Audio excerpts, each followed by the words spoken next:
Hello everybody of the Let's Play community, I'm the Blind Swordsman and welcome back to Let's Play Bravely Default.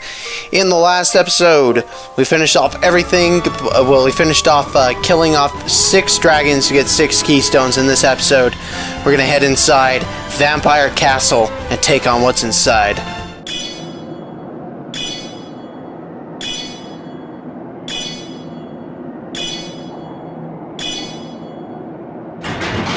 Did you hear that sound?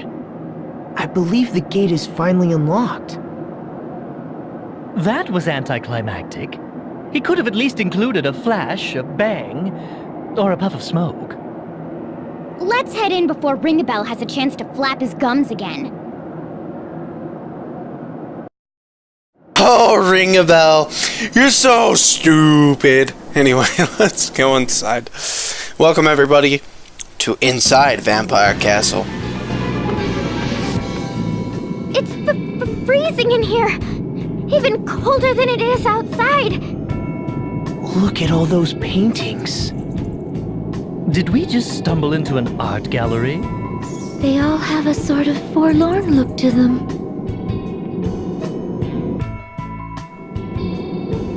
Alright folks, heading in through this dungeon, it's definitely one of the longest, I think it's personally the longest dungeon in the game.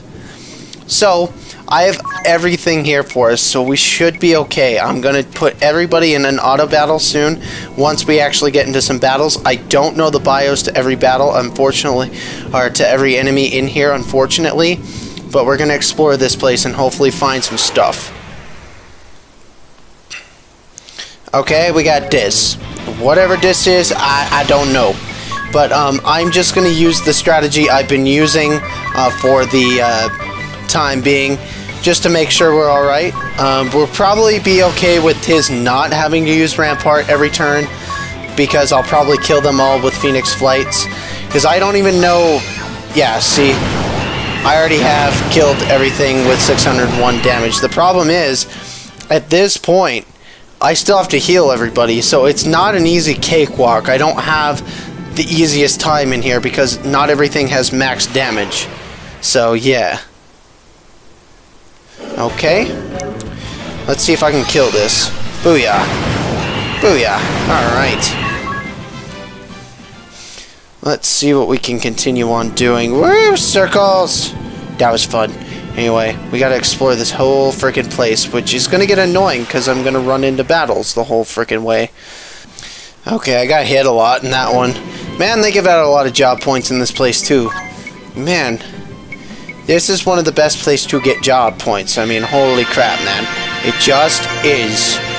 You know what, I may just have them do a different ability instead and just have Tiz cast auto battle, or not, Rampart when it's time. Because this place is so long, ladies and gentlemen. It is so long.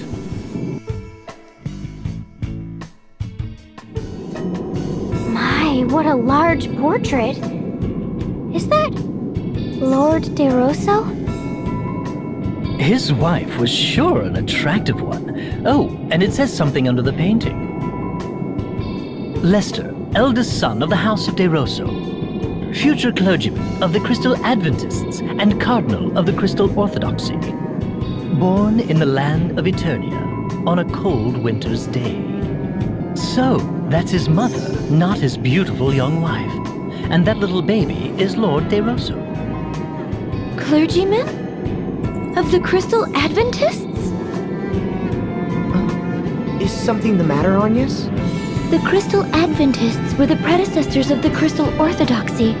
It is now known as the Old Faith, but it hasn't been practiced in over 2,400 years. How could he have been a member of the Adventist clergy? According to this portrait, Lord De Rosso is incredibly old, even ancient.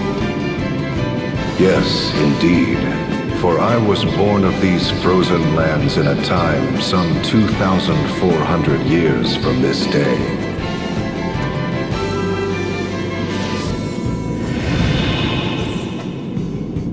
And this portrait? I was but an infant, as you can see. This is a reproduction, however. The original was lost long ago to fire. And what of the part that reads, Clergyman of the Crystal Adventists and Cardinal of the Crystal Orthodoxy? Yes. As Wind Vestal, you would be expected to take interest in such matters. But ere I delve into the matter of the old faith and the orthodoxy, allow me to tell of the founding of this land. As you may well know, this land had long been ruled by the Crystal Orthodoxy. However, 15 years passed, the Templar rose up and occupied their lands. Thus was the Duchy of Eternia born. Or so I expect you have been taught.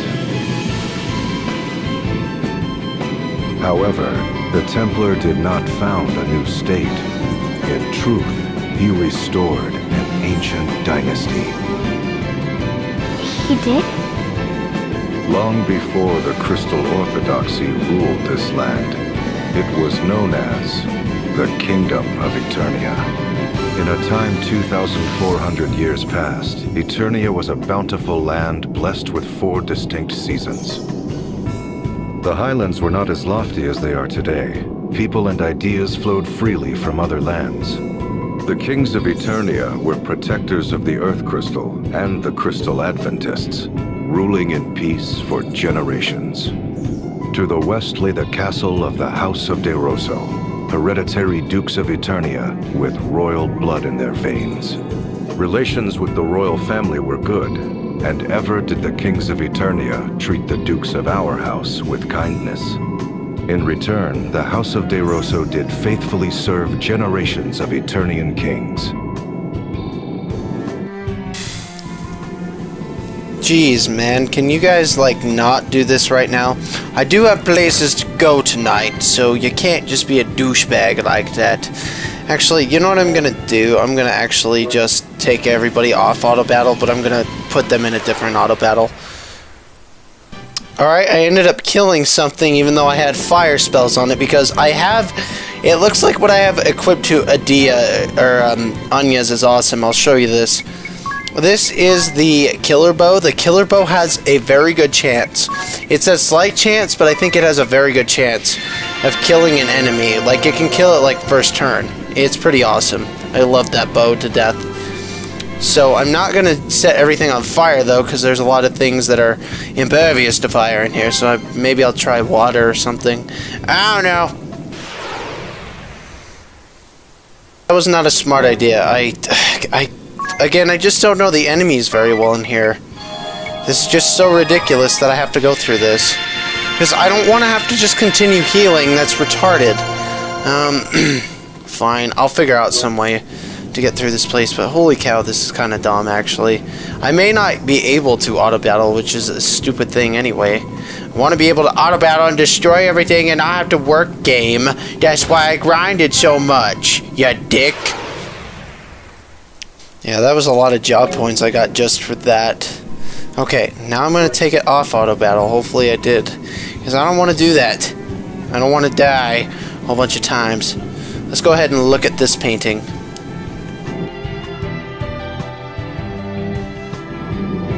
What magnificent vestments. This must be none other than Lord De Rosso. It is a portrait of my ordainment as Cardinal of the Orthodoxy. I was as yet... No, let us move on to other matters. I was born of the House of De Rosso, hereditary dukes of Eternia. Blessed was my youth. My parents showered affection upon me, and I was beloved by the people. And the king bestowed favor upon me as well. Upon royal recommendation, I was made a cleric of the Crystal Adventists, the old faith, in my 19th year. I devoted my body and soul to my clerical duties, for king, for kingdom, for faith. Sleep became an oft-missed luxury. But before long, a new tide began sweeping through the Crystal Adventists. There were those who wanted the clergy to control the 4 crystals of Luxendark, rather than local monarchies and temples. That belief formed the core of the Crystal Orthodoxy. The Eternian royal family, keepers of the Earth Crystal, immediately assented to this new way. I soon found myself appointed to the position of Cardinal in the Orthodoxy. Me, a mere cleric. Cardinal de Rosso. Those were my days of glory. Even now, the mere sound of the then-new title is dear to me. The old faith was remade entirely into the Crystal Orthodoxy, and the decision was made to elect a Grand Patriarch to rule. Thereupon, cardinals throughout the world gathered for a conclave to elect the first Grand Patriarch. Amid the conclave's maelstrom, I was approached by a cardinal who wished for me to vote for his choice. I suppose it was my youth and sincerity that made me reject the notion out of hand. But that was my downfall, for I was forced from the position of cardinal by the fraudulently elected Grand Patriarch. I had been but fervent in my beliefs and ideals. What I did only for the Orthodoxy and for the people of this world. The old faith and the Orthodoxy. The Kingdom of Eternia and the Duchy. That was all a bit hard to follow. I agree. There are no major differences in teachings between the Old Faith and Orthodoxy. They both revere the four crystals. I have heard that the Adventists gave way to the new and truer ideas of the Orthodoxy and faded away. No wonder the Old Faith was abandoned. Yet there is more to the story, for history is not more than accounts recorded by the victorious. To solidify their power, the victors showered contempt upon the vanquished. So it was those who held the reins of power within the Orthodoxy relentlessly pressed for the Adventists' eradication. No one recalls the words of the vanquished if the victorious write them out of history. 'Tis as if they had never existed. I'd been taught that the battle between the two faiths had been fierce, and in its wake, devastation persisting to this day covered all the lands.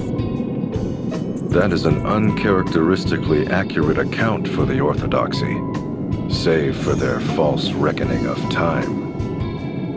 It was after the Orthodoxy had begun ruling the world that the endless conflict with the Adventists began. I should know, for I was there to bear witness firsthand.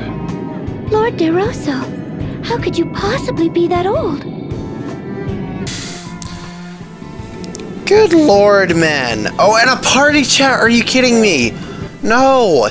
I don't want a party chat. I got places to go tonight, man.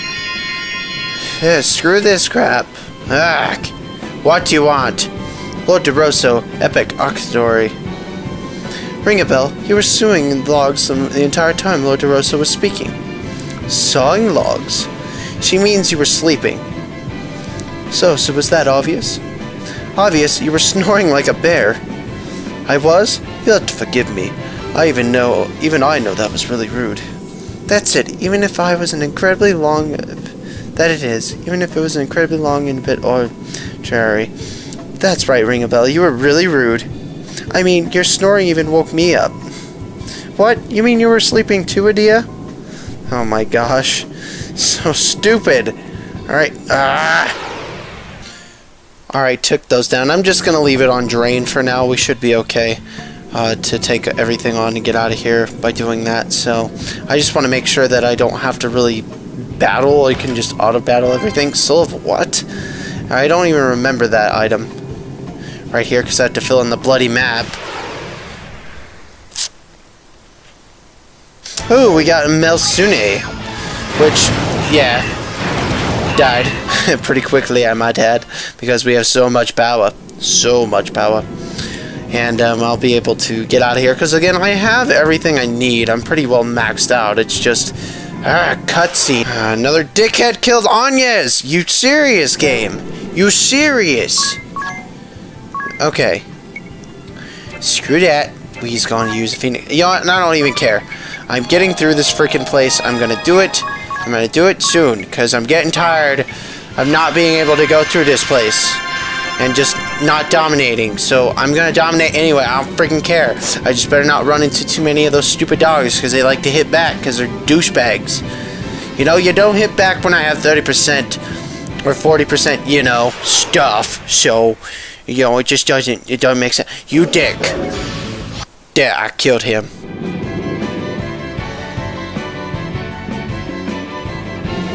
This one shows a castle in flames. A large army surrounds it. It looks as if it could fall at any moment. Is this not this very castle? See, this is the western corridor right here. There's another castle burning in the distance. It's near where Eternian's central command is today. So then, that's the Orthodoxy's head temple in flames?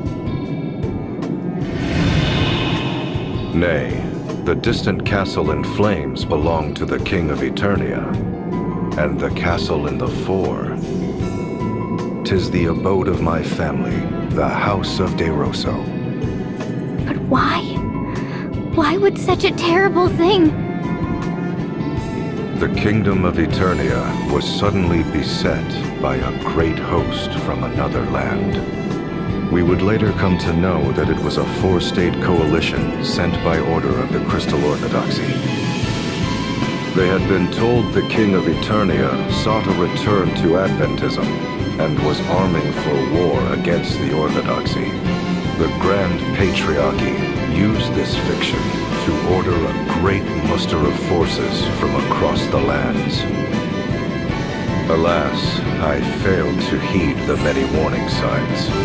I rejected the scheming Cardinal's choice for Grand Patriarch.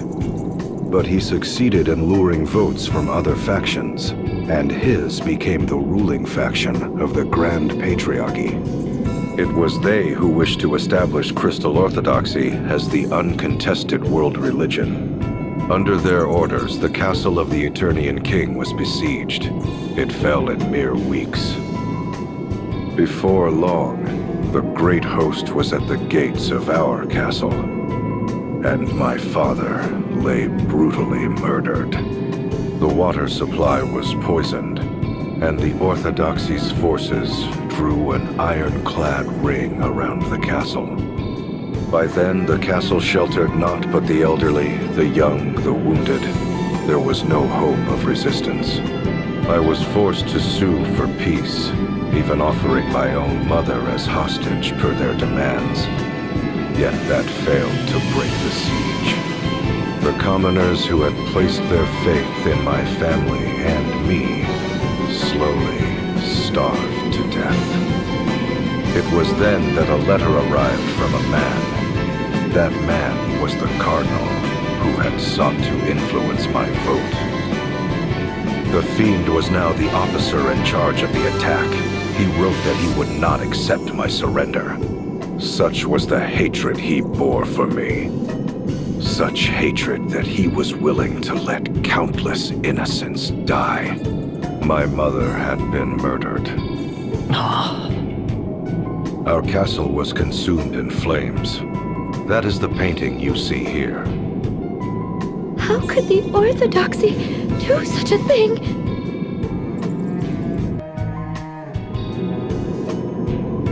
A freaking movie script out of all this. Just tell us the story, end it. Don't do that. I don't have time for this, man. Yeah, I don't mind this dungeon. It's just the cutscenes. That's right, they are dead. Actually, I need to use Ringabel, white magic. Okay, we're good. We're good to go. Come to here. And dwarven gloves. I don't even know what those do. Okay, we need to go this way because there's more stuff down here. Hopefully we're getting close to the end of this stupid place.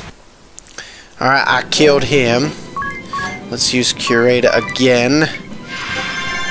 Okay. Yeah, we're still pretty well good to go, I guess, in here because, you know, not much has happened. There's only been a few things that have been going on. Oh, hyper bracers. Ooh, like I need that crap. Jeez. Alright, I'm getting sick of all these things running into me like that. They're getting kind of annoying, I'm not gonna lie. Okay, let's get the heck down there. Wow, everything sounds super weird in here. Yeah, all these bat sounds. It's crazy to me.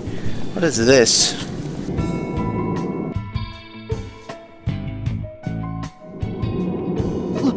Look! Such fierce flames. Though I wish not to remember that day, it is indelibly etched upon my mind. How did you survive? The Orthodoxy lay siege yet would accept no surrender. My mother, father, relatives, and my people lay dead. It was then I set our castle ablaze. But as the flames began to lick my body, something slipped into me. Betrayed by the precepts I believed in, was I not bitter? Robbed of my beloved homeland, my dearest of kin, my people, slain. Amid such despair, was I content to simply welcome death? Nay, I heard a voice. Accept me, and I shall grant life everlasting. Though it shall be filled with grief, thou shalt have all eternity to wreak vengeance upon thine enemies. Did I forge a dark pact with some fiendish entity that day? Or was it a rebirth, triggered by a future me, reaching back to the past? Panicked upon failing to find my body, the Orthodoxy chose to denounce my family and me as ghoulish vampires. Thus have I been living an immortal existence ever since. And the name Vampire Castle is... A lie that has been perpetrated by the Orthodoxy for some 2,400 years. Though it is true I am immortal, I am no vampire. I find the smell of blood too revolting to ever drink it. Having said that, I have done naught to quell the rumors. In truth, I endeavored to embellish them. My ability to transform myself into a bat and grow these fangs are the fruits of many years. Long, long years of effort. Tell me, O Vestal of the Wind, what does the Crystal Orthodoxy have to say about the passing of the first Grand Patriarch? He chose the second Grand Patriarch and prayed for peace and the well-being of the faithful as he passed peacefully from this world. Passed peacefully from this world, you say? I know the truth to be far different. What do you mean? The first Grand Patriarch was assassinated, along with his Archbishop, the man who had been my bane. The assassin himself tells you this. There is no other truth. That was when I forsook this land. Soon after, sightings of the vampire Lester de Rosso began to crop up throughout the world. I became a veritable Duke of Darkness, forging ties with those bearing hatred toward the Orthodoxy, and those it had oppressed. I was the enemy of man, the hated and feared vampire. But more than that, I was known as the arch-enemy of the Orthodoxy. And after some 500 years, a fateful encounter with one whom you all know well. No, let us leave the matter for another time. Why can't you just tell us a story right now?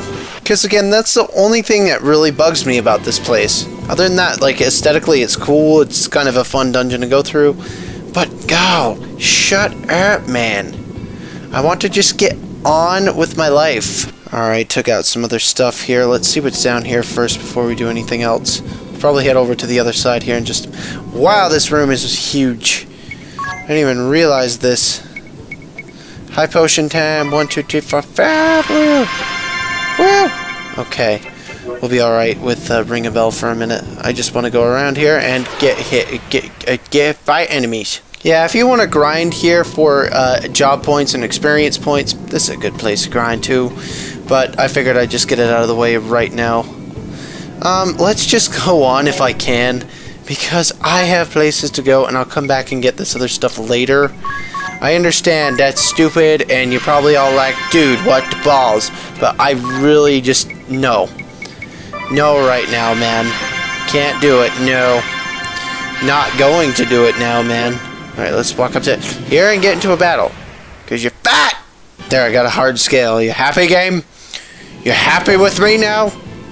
You really, really happy with everything that I've done? Okay, let's come into here. Let's see what this one is. And if he shows up, I'm gonna scream again! A battlefield landscape? It represents the long and hard-fought war between the Orthodoxy and we denizens of darkness. For 500 years, my thirst for vengeance remained unsated. It had also been 500 years since the Orthodoxy had been founded. The world was in the midst of an age of seafaring and piracy. Compared to the great exchange of ideas and information, the once hallowed Orthodoxy began to lose its luster. The authority of the Grand Patriarch and the Orthodoxy itself began to wane. Fearing irrelevancy, the Grand Patriarchy acted rashly to regain its authority. This led to the unusual decision to select a commoner, the gifted young Yuliana, for an important task. Yuliana? Sage Yuliana? Yes, indeed. At age 20, the young Yuliana became High Inquisitor of the Crystal Orthodoxy. It's hard to believe he ever was young. It was no laughing matter, for there was no one more skilled at rooting out enemies of the faith than he. The shadowy ones, those who had been working against the Orthodoxy, were crushed by the host he led. In the several decades that saw him age, I cannot count the number of times we have crossed swords, he and I. In the great battle waged on the Karka Plain, the might of our clashing forces rent the very earth into a vast rift. You mean the rift under Ison Bridge? In the battle at the foot of Mount Fragmentum, our armies smote the mountain to its very roots. So that's how that ravine was created. And in the battle fought on the Harina Plain, the once fertile earth was reduced to desolation. The loss of that fertile plain is believed to have ushered in the downfall of the Harina dynasty. To think any sort of battle could change the face of the earth so. We fought our final battle 1800 years ago on the Norende Heights in the land of Kaldisla. The Norende Heights? That's where the Great Chasm opened up! In the end, Yuliana, High Inquisitor of the Crystal Orthodoxy, utterly defeated me, Lord De Rosso, leader of the Shadows. You were defeated? But you're here with us today! Yes, well, there was more to that final battle than meets the eye. You see, I ceded the glory of victory to young Yuliana that day.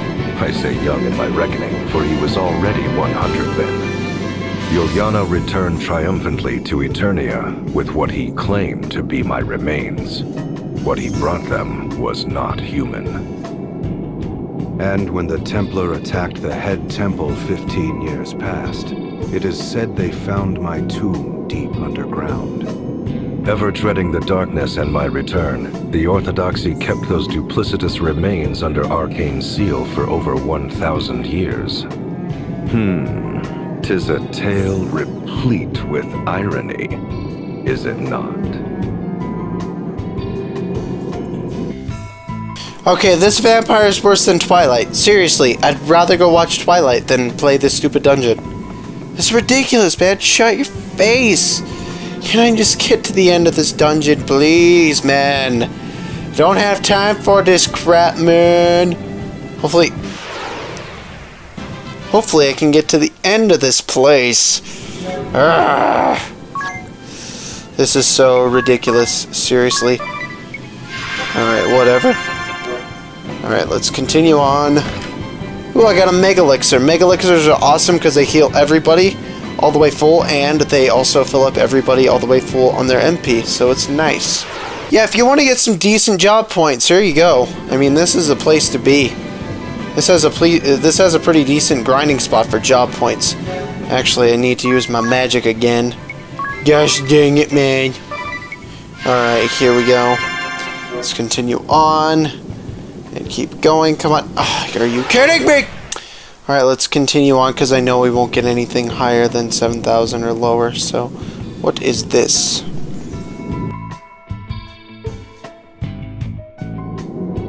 That is Sage Juliana.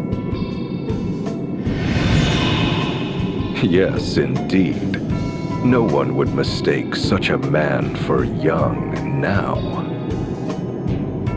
Having put down the blood-sucking Lord De Rosso, bane of the Crystal Orthodoxy, he became the first ever commoner to become an archbishop. Perhaps it was a small honor they threw his way, for he was already 101 years old and would not long count among the living. That makes it sound despicable. Agreed. The truth is, however, that was when Juliana's plot was at its most clever. The sage's plot? What was he plotting? He was taking measures to separate you Vestals and the faithful among the people from the Orthodoxy's corruption. After serving some 80 years, he had witnessed firsthand how corrupt the institution had become. Should nothing be done, it would not be long before the putrid poison would do harm to the most innocent of the faith. So it was he vowed to rid the Orthodoxy of the source of this poison, the concentration of power. But how? For the great feat of defeating me, Juliana had been made archbishop, but in name only. But such was not key to his plot. Timing was the key. The proper time to separate the Vestals and the faithful from the Orthodoxy. And just what timing would that be? The great upthrust of the Eternian Highlands. At the time, the Highlands were not so formidable as they are today. But a colossal movement of earth and rock thrust the Highlands to lofty heights, thereby isolating Eternia from the world. Hold on a moment. He was waiting for the Earth to move? How could he have known when such an event would take place? I shall tell you in time. For now I will say this. Juliana bided his time till the Orthodoxy was cut off from the world. And at last, it happened. The Highlands ringing Eternia did thrust up to about half its height today. The Orthodoxy-ruled Eternia now found itself completely isolated, for this was an age preceding the airship. And while the Earth Crystal remained in their keep, control of the crystals of fire, water, and wind was returned to their respective temples. This, what you believe to be the true form of crystalism, is the fruit of Juliana's efforts. That was the sage's doing? I won't ever call him a miserable old lech again. Sage. Lord De Rosa, can you, shut up, please? I know this is your house, but you're a terrible guest. You're boring us with your stories, man. Oh, thank goodness, we're at the end. We're at the end. Oh my gosh, we're at the end. Alright, let's carry on. Try to get to the end here. There's another painting before we fight this dude, though, so we'll use our magic. And we'll cure up Anya's, and we will see what the painting does.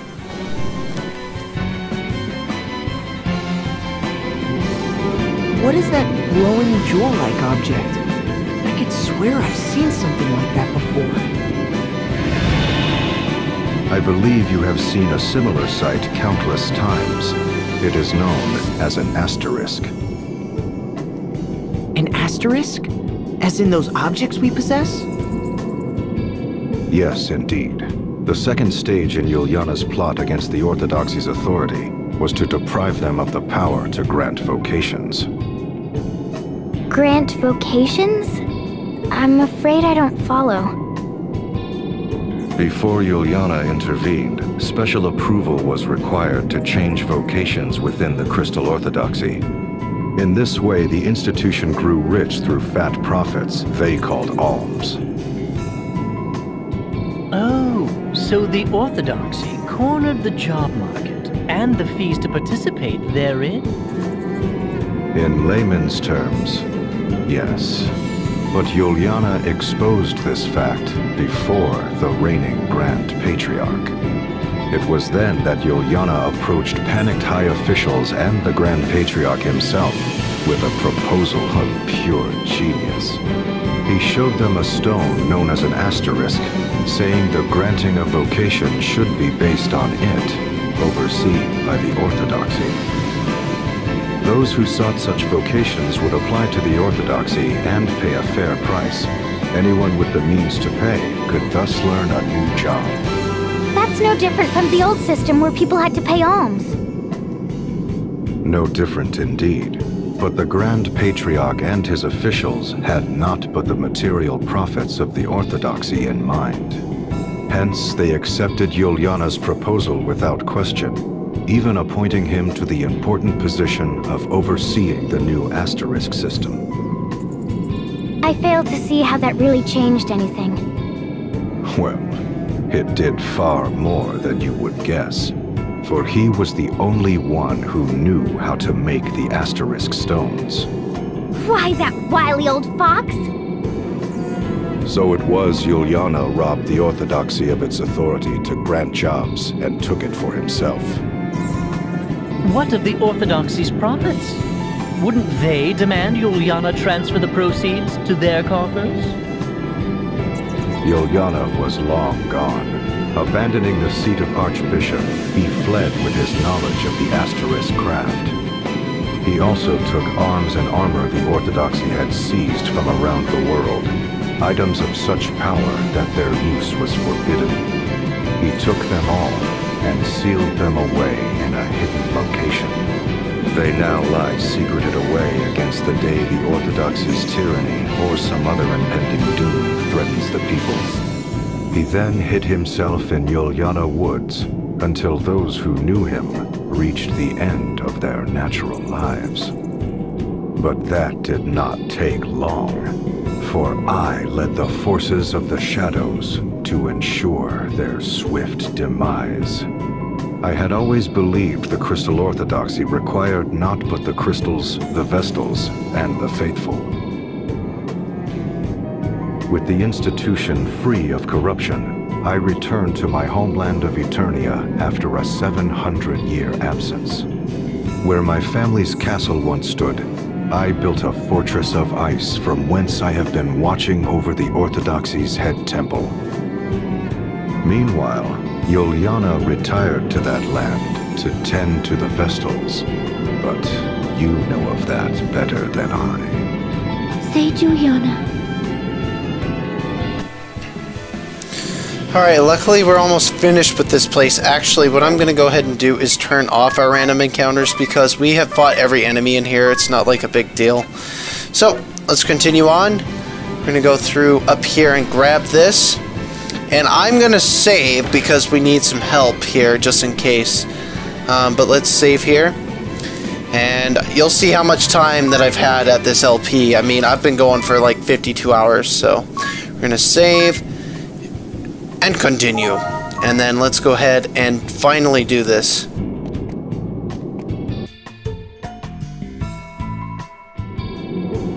I commend you for making it this far. Oh, no more paintings? The final painting lies beyond this throne. I shall reveal it to you if you defeat me in battle. What? The last test is a test of strength. I shall only reveal the painting to those whom I deem worthy. One might also say that there is no need for those who are unworthy to lay their eyes upon it. But be forewarned, I am a formidable foe. I trust you are well prepared. Let's do battle, baby. Alright, so this guy's kind of a tough battle. And I haven't practiced him in a long time, so we're just going to do the same thing we did before. Sword Magic Train and Phoenix Flight. Hopefully he is not undead, so that will not kill Adia. If that's the case, oh well, we'll just bring him back to life and kill him some other way. It's not a big deal, but let's go ahead and do it. Let's see here. Nope, we're good. Okay. And plus we have the speed. I should be able to get things like Rampart off. I should be able to cure fast, things like that. So there we go. Rampart, Battle Thirst. And all he's going to do there is take some MP, or not MP, but some Brave points away. Not a big thing. So there we go. He does a physical attack. Basically what I can do now is Brave once, and I can cure Adia. Not a huge thing. And then we will go back and do a Rampart. Booyah. Look at that. Adia is full. And we got Rampart going on. Oh, Bloodthirst. I'm so scared. Oh, this guy's good. He's so hard. Yeah, he is actually kind of a hard fight. So yeah, he can mess me up if I'm not careful. And hopefully he doesn't do that Bloodthirst thing to Tiz, because I'll lose like all my ability to do Rampart at this point, and we may be in trouble. But hopefully that's not the case. 4, 3, 4. Okay. Energy Burst, Guard. Perfect. Okay, default, go. Good, he stole it from Ringabel, which I don't care about. Ha ha ha! You suck! Energy Burst, guarded. Default, boom. Oh, so scared! Oh, look how scared I am, because I'm not really that scared of you, dude. So we should be able to take him out, no problem. This is one of the more it looks like this is one of the more broken strategies of the game. And I figured this out actually by myself, so. Okay, Curada. Oh, perfect. Now we can do max damage and kill him. Come on, die. Dude. How can this be? The immortal Lester De Rosso has been defeated? That's what you get for talking so much and wasting time in my video. Yeah!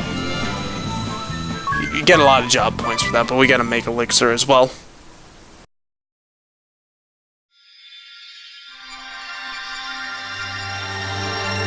We got the Vampire Asterisk. It's another one of those asterisks that basically specializes in stealing stuff. A fun fact about the costumes that Adia and Anya's have, they were actually censored in the Japanese and from the Japanese and the American versions. If you look at the Japanese version, and then here's the American version. Yeah. So I could see why they would do that, but the vampire is not really a huge thing. It specializes in rods, stabs, and daggers. It has very much a good arms aptitude, and it's pretty decent in stat affinities. But other than that, it's not really one I use.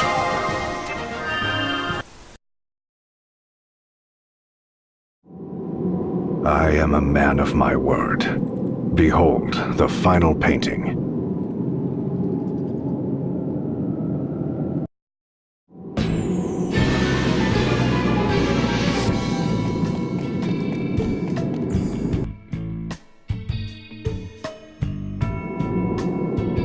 This painting. It is the angel descended from the heavens during my final battle against Juliana. An angel? When we last did battle 1800 years ago, the battle raged 100 days. The mountains of Norende rent asunder. Knowing the battle was reaching its end, I mustered the last of my strength to cast my greatest of spells. As my final attack surged forth, the angel did descend from the skies over Norende. Are you sure it was an angel? Verily so, for there are no other words to describe her. For a moment, Juliana and I stood captivated. Before we realized it, our struggle was forgotten. We both tended to the angel. But the angel lost her light. Her wings were shattered and her body torn asunder. There seemed little hope she would live. When she came to her senses, she trembled with fear. Yet with little remaining strength in her body, she made unto us an appeal. What appeal? What did the angel say to you? Ere she passed from this world, she slipped in and out of consciousness over many a day. In between ever-growing periods of unconsciousness, it was all she could do to mutter incoherently. A trap most vile, such a fool am I, the warriors of light, if it's not too late. These she would repeat over and over.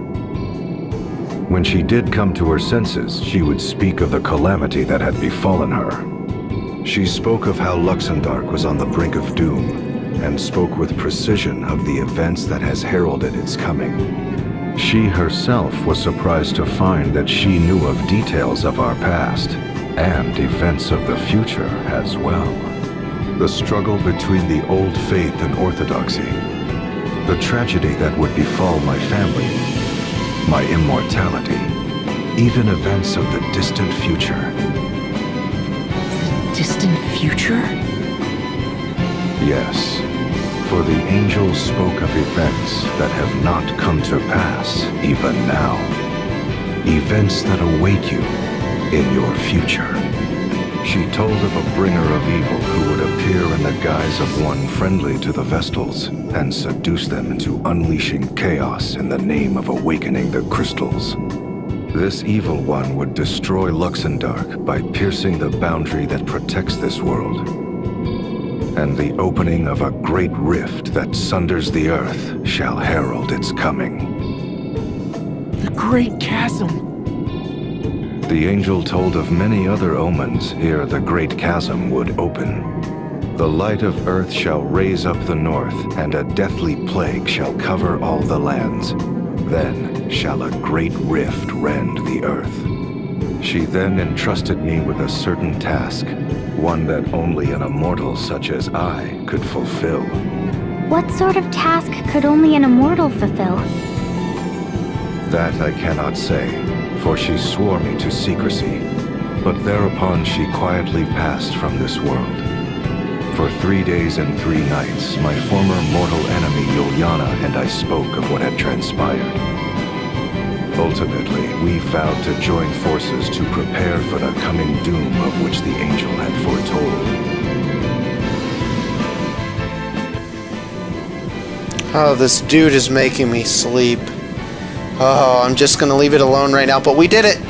We did it! We got the vampire asterisk.